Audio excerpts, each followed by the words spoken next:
ഇവിടെ നമുക്ക് 392 raise to n minus 392 raise to n minus 1 ഇതിൽ ഏത് കൊണ്ട് ഡിവിസിബിൾ അല്ല എന്ന് ഫൈൻഡ് ഔട്ട് ചെയ്യണം.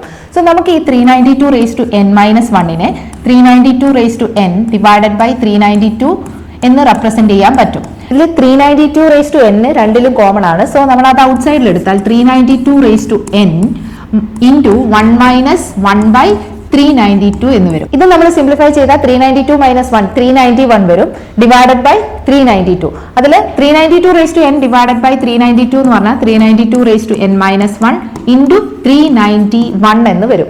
ഇവിടെ നമുക്ക് ഈ തന്നിരിക്കുന്ന നമ്പർ 392 391 ഫാക്ടർ ആണെങ്കിൽ എക്സാക്ട്ലി ഡിവിസിബിൾ ആയിരിക്കും. അല്ലാത്തത് ഏതാണെന്ന് നോക്കിയാൽ മതി.